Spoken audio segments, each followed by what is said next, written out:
So, China just did something that nobody in the gold market saw coming.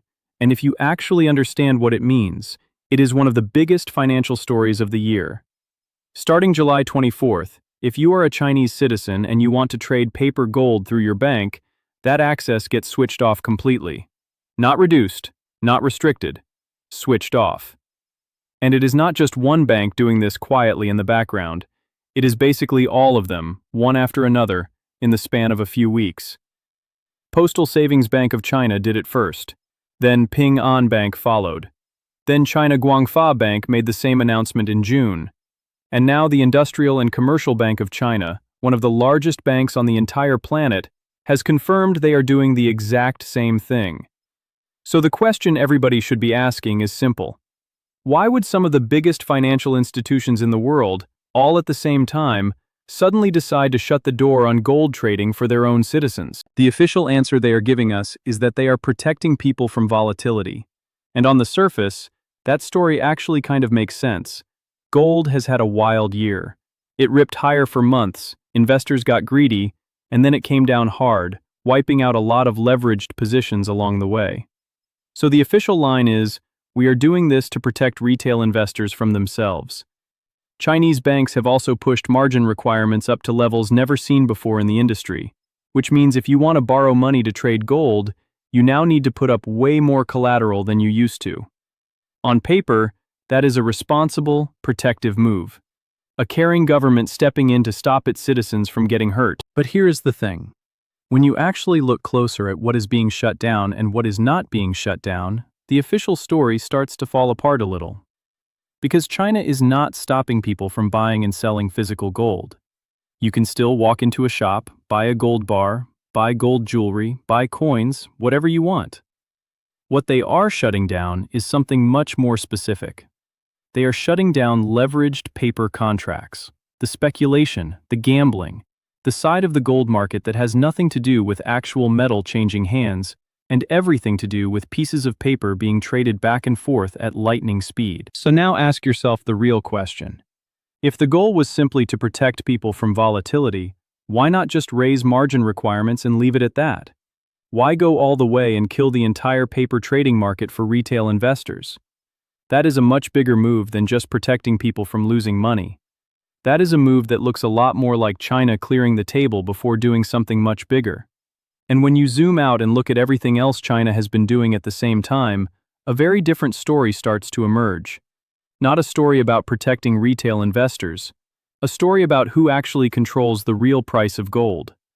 Let me explain this the simplest way I can, because once you understand the mechanics here, the whole China story makes a lot more sense. Imagine I own one single, extremely rare baseball card.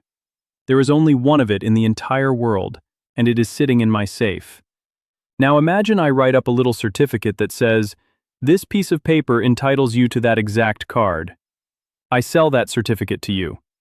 You are happy, because now you technically own a claim on the card, even though the actual card never left my safe.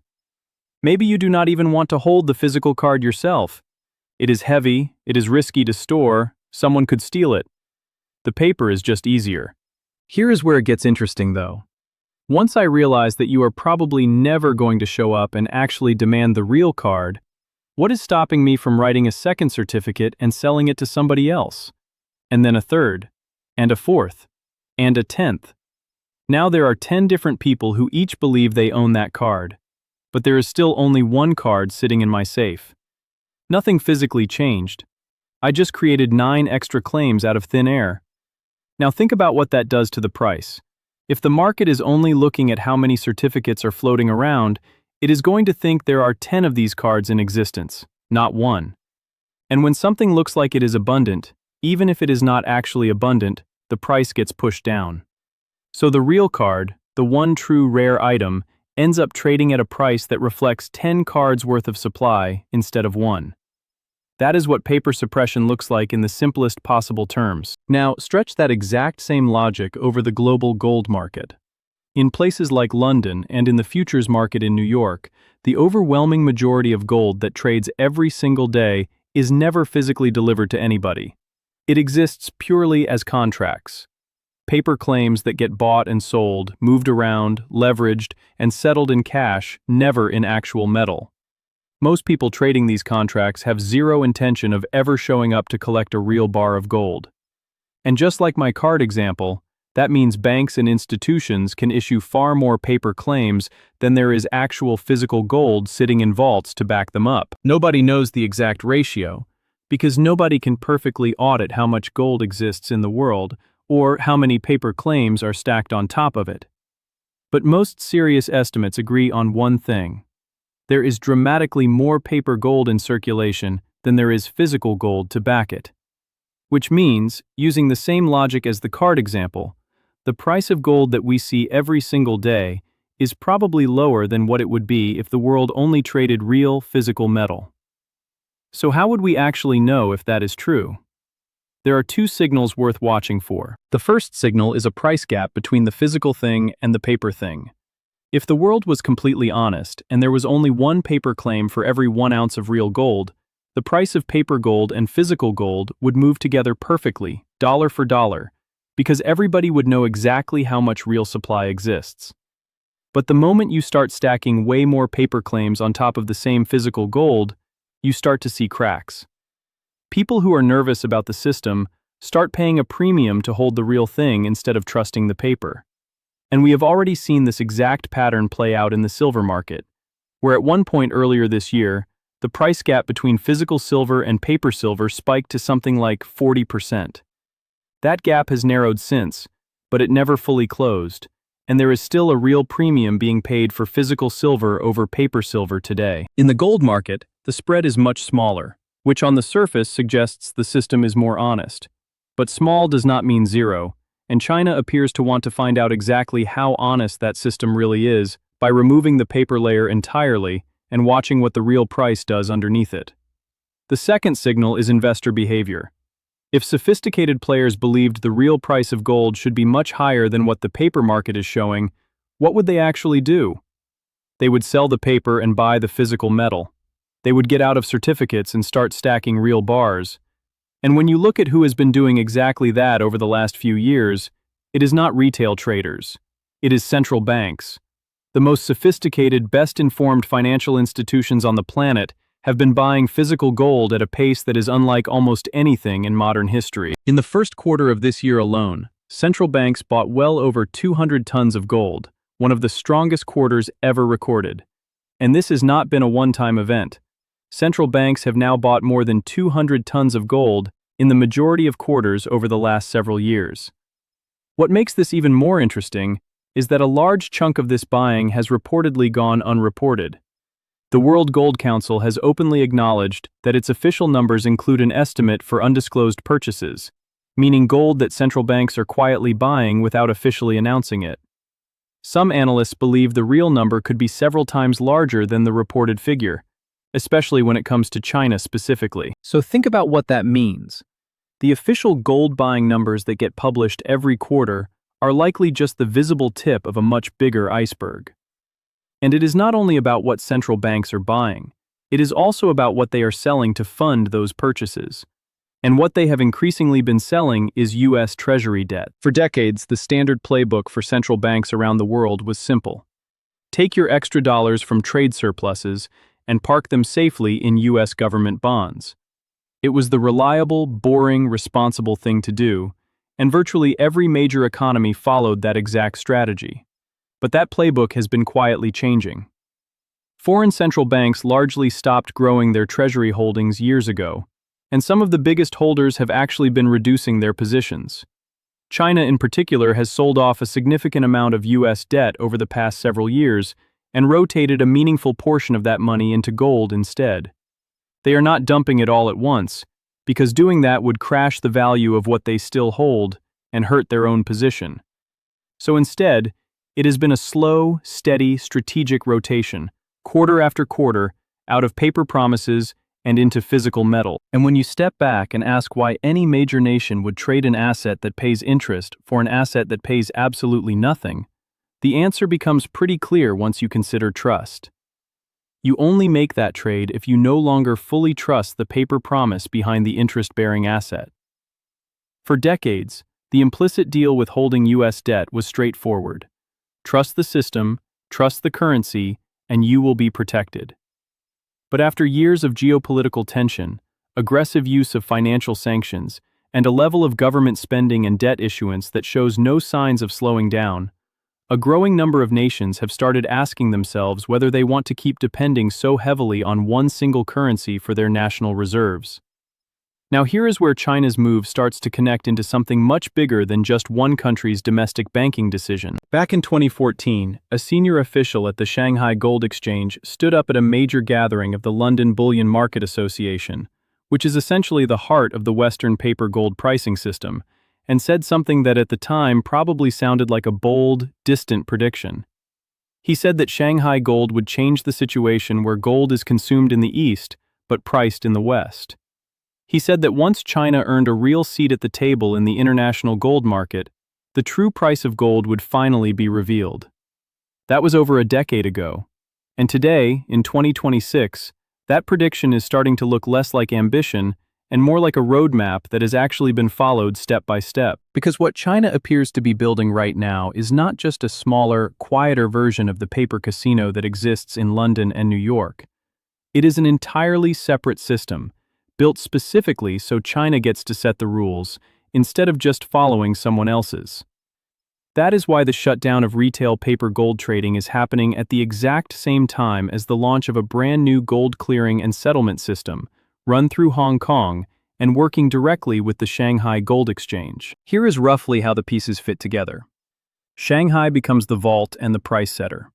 It is built around actual physical delivery, meaning that when gold trades there, real metal has to move to settle that trade, not a piece of paper representing metal somewhere else. Real bars, physically changing hands. Which means the price that comes out of that exchange reflects genuine supply and demand for real gold, not a mountain of speculative paper bets layered on top of a much smaller pile of actual metal. But because China maintains strict capital controls, foreign investors and institutions cannot easily just walk into the Shanghai market and start trading freely. That is where Hong Kong comes in. Hong Kong becomes the front door. Shanghai sets the price based on real physical trading, and Hong Kong is where the rest of the world gets access to trade against that price. Put those two pieces together, and what you get is the foundation of a parallel gold trading system, one that exists completely outside of the traditional London and New York framework. And the scale of what is being built backs this up. Hong Kong has reportedly been expanding its physical gold vault capacity from around 200 tons up toward a target closer to 2,000 tons, roughly a tenfold increase.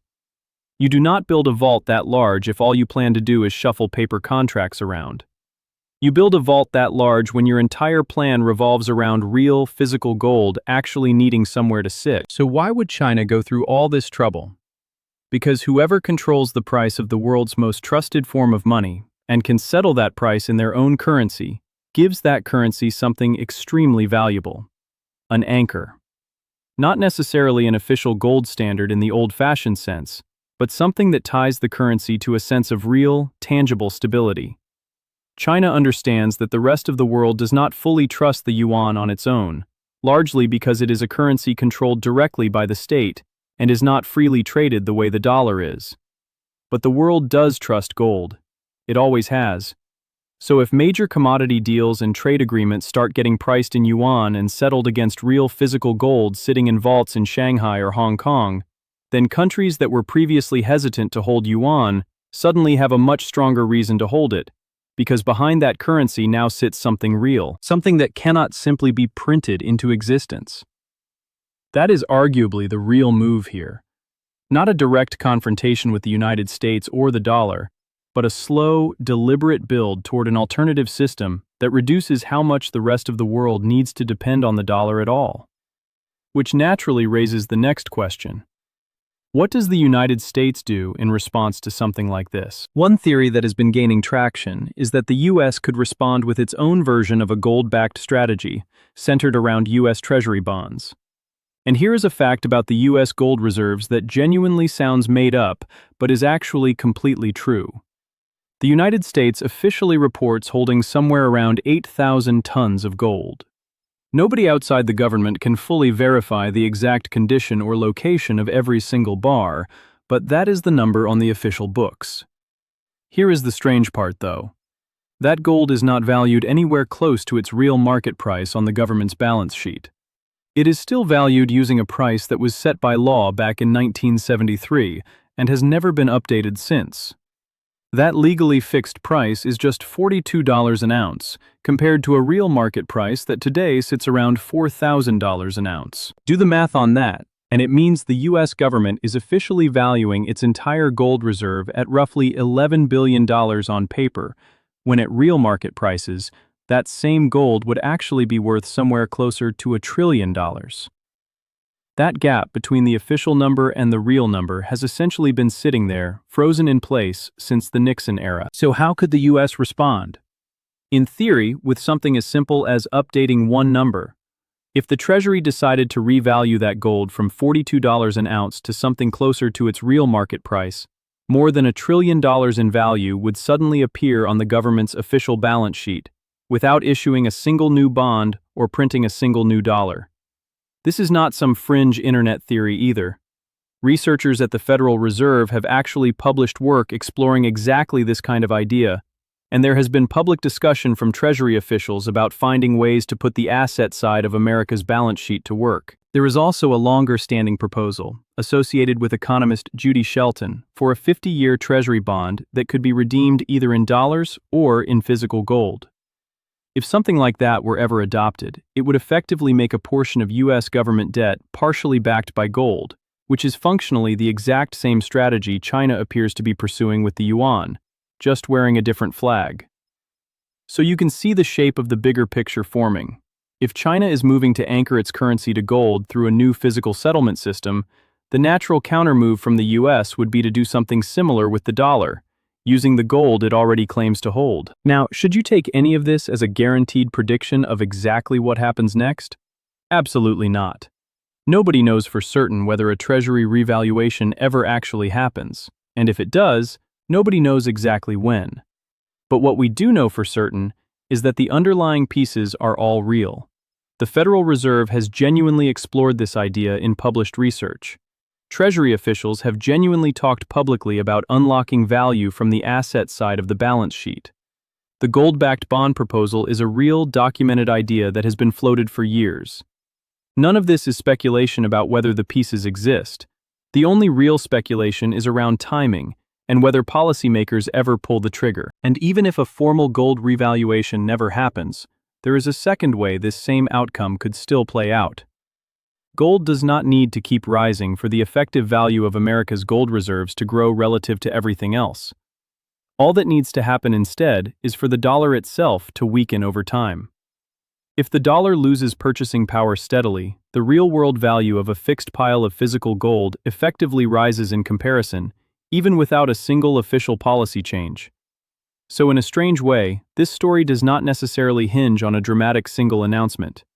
It could simply be the slow, quiet outcome of ongoing currency devaluation that has already been happening for years. So let's zoom all the way back out and put the entire picture together, one more time, clearly. China just shut down retail paper gold trading across nearly all of its major banks, all taking effect on the exact same date. Officially, the reason given is protecting citizens from volatility, but physical gold ownership remains completely untouched. Only the leveraged paper speculation is being removed. At the same time, China is dramatically expanding physical gold vault capacity in Hong Kong and launching a new settlement system built specifically around real, physical delivery rather than paper claims. Central banks around the world, China very much included, have been buying physical gold at a historic pace, with a meaningful portion of that buying reportedly going unreported. That buying has been funded in part by a slow, steady rotation away from US Treasury debt. And on the other side of the world, there is a real, documented conversation happening about revaluing America's own gold reserves and potentially tying a portion of future government debt back to physical gold as well. None of these individual pieces are secret. Every single one of them is publicly documented. What is genuinely up for debate is how they all connect together, and whether this really is the early stage of a fundamental shift in how the world's money gets valued, or whether it just looks that way with the benefit of hindsight and a healthy dose of pattern matching. But here's the one thing that seems very hard to argue with. Both the East and the West appear to be moving toward tying their currencies more closely to something physical and finite, something that cannot simply be printed whenever it becomes politically convenient. And when two competing global powers start quietly building the same kind of foundation at roughly the same time, that is usually a pretty strong signal that something real is genuinely shifting underneath the surface of the global financial system. Whether that shows up as a formal price revaluation, a steadily weakening dollar, a new gold-backed bond, or simply a slow multi-year rebalancing of who holds what, one thing seems increasingly clear. The old assumption that paper promises alone can anchor the entire global financial system appears to be facing its most serious challenge in decades. And whether you personally hold any gold or not, it is probably worth understanding why some of the most powerful financial institutions on the planet, right now, in real time, are positioning as if that assumption may no longer hold. That's the full picture as it stands today. Keep in mind that a lot of the connective narrative here is genuinely speculative, even though the underlying facts and data points are real and well documented. Nobody can tell you with certainty exactly how this plays out or on what timeline. Do your own research before making any financial decisions based on any of this. Thank you for watching all the way through. If you found this valuable, make sure to like the video and subscribe so you don't miss the next one. I'll see you in the next video.